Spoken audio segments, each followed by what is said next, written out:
Good afternoon, Professor. Thank you that you've taken this time out to speak to us. So my question for you is, we've had many vaccines that have been trialed and tested and basically perfected over many years, examples being the vaccines children get or toddlers get. Now, with regards to COVID, we obviously haven't had that kind of time to test the vaccines. So what is the likeliness of 2 years down the line getting a long-term side effect? Yeah, so when we talk about vaccine safety and testing, we are actually referring to the side effects. So there are different types of side effects.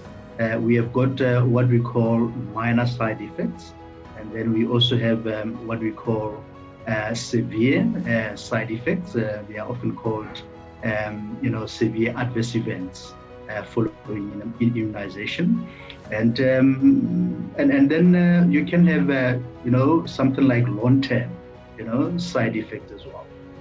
So what happens with vaccine testing is that you will record side effects during the clinical testing in humans, and usually these side effects are either local side effects such as pain, redness, swelling, and they will be recorded.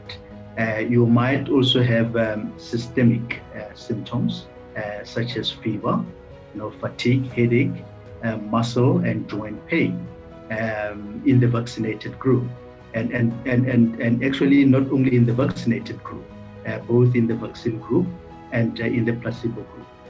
So whatever is recorded as a side effect, it has to be reported to the research team, and the research team should be able to disentangle, if I can use that word, whether these reported side effects are associated with the vaccine or not. And quite often they are not associated with the vaccine. But if there are side effects, and when they do occur, usually the side effects are very, very minor and moderate, and quite often they are self-limiting and they resolve within 24 to 48 hours without complications. Having said that, it is possible that when a new vaccine is rolled out into the public, you can detect extremely rare side effects and extremely rare long-term side effects as well. So when I talk about extremely rare, is because when you do clinical trials, you have got a limit of how many people you can actually enroll in a clinical trials, because you can't enroll millions and millions of participants. But when you roll out the vaccine, after the vaccine is authorized for use, you give the vaccine to millions and millions of people.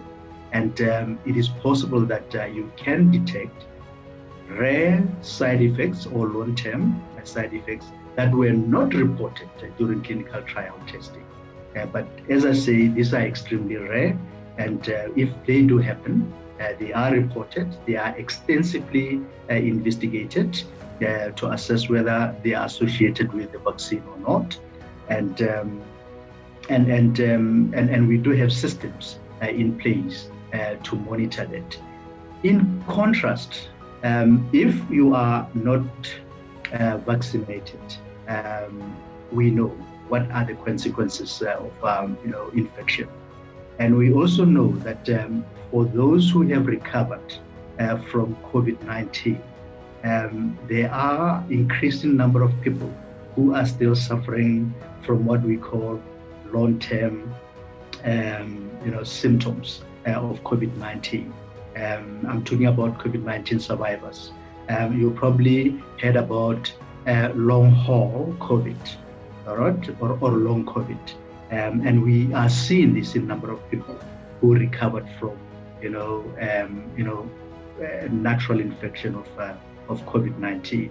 And if you compare this to maybe the side effects that we talk about after vaccination, this is nothing, compared to what we see with long COVID.